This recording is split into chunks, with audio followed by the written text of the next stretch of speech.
আল্লাহ রাসূল সাল্লাল্লাহু আলাইহি সাল্লাম একটা ভরা মজলিসে বললেন, এখন এক সাহাবী এসে এখানে বসবে, এই সাহাবীটা জান্নাতি। সব সাহাবারা অবাক, না জানি তিনি কার কথা বললেন। সবাই দেখতে পেলেন ইন দা মিন টাইম এক আনসারী সাহাবী এসে এই জায়গাটাতে বসলো। তার কয়েকদিন পরে আরেকটা ভরা মজলিসে আল্লাহ রাসূল বললেন, এখন এই মাত্র এক সাহাবী এসে এখানে বসবে, এই সাহাবীটা জান্নাতি। ঠিক ওই দিনও ওই আনসারী সাহাবীটা এসে ওইখানে বসেছে। আবার কয়েকদিন পরে আল্লাহ রাসূল সাল্লাল্লাহু আলাইহি ওয়াসাল্লাম বললেন, এই মুহূর্তে এই মজলিসে এমন এক সাহাবী ঢুকবে, এই সাহাবীটা জান্নাতি।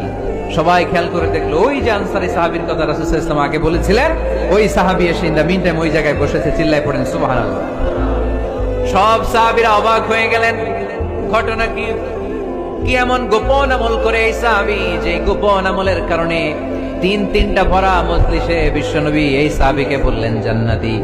সাইয়েদনা আব্দুল্লাহ ইবনে আমর ইবনুল আস গোপন তথ্য বের করার জন্য এই সাহাবীর বাড়িতে চলে যেয়ে সাহাবীকে সালাম দিয়ে বললেন, ও আনসারী সাহাবী, আমার বাবার সাথে আমার ঝগড়া হয়েছে, আমি 3 দিনের জন্য তোমার বাড়িতে মেহমান হতে চাই।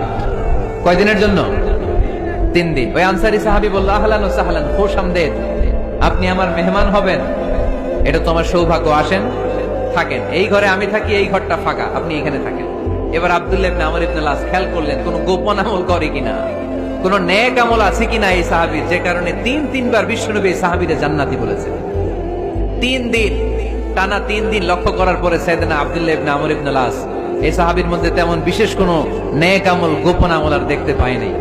3 দিন যখন শেষ, যাওয়ার পথে বলে, ভাই, আসলে আমার আব্বার সাথে আমার তেমন কোনো ঝগড়া টগড়া হয় নাই। ঝগড়া টগড়া কিছু না, আমি বিশেষ একটা কারণে এসেছি। 3বার বিশ্বনবী তোমাকে জান্নাতি বলে ঘোষণা করেছে, আমি দেখার জন্য এসেছি যে তুমি কি আমল করো। কিন্তু আমি তো বিশেষ কোনো আমল দেখলাম না। নামাজের সময় নামাজ পড়ো, তাহাজ্জুদের সময় তাহাজ্জুদ পড়ো, কোরআন তেলাওয়াতের সময় কোরআন তেলাওয়াত করো, আমি যা ইবাদত করি তাই তো করো, বরং আমার চেয়ে আরো কম করো। কি এমন তোমার আমল যে আমলের কারণে বিশ্বনবী তোমারে জান্নাতি বলেছে? সাহাবীটাকে বলে, আব্দুল্লাহ, আমার জীবনে বিশেষ কোনো আমল নাই, এমন কোন আমল আমি আমার জীবনে করি নাই যে আমলের কারণে বিশ্বনবী আমারে জান্নাতি বলে ঘোষণা দিতে পারে। তবে হ্যাঁ, এমন একটি আমল আছে, প্রতি রাতে ওই আমলটা করে আমি বিছানায় ঘুমাতে যাই। প্রতি রাতে এশার নামাজের পরে আমি যখন আমার বিছানায় ঘুমাতে যাই, আমি আমার অন্তরে কারো ব্যাপারে কোনো ঘৃণা, কোনো ক্ষোভ আমার অন্তরে পুষে রাখি না। সুবহানাল্লাহ পড়েন।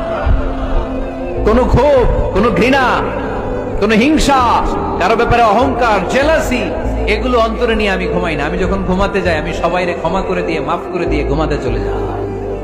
হয়তো এই আমলটা আল্লাহ তাআলার কাছে অত্যন্ত প্রিয় হতে পারে, এই কারণেই হয়তো বিশ্বনবী আমাকে জান্নাতি বলে ঘোষণা করেছে। চিল্লায় পড়তে হবে আল্লাহু আকবার।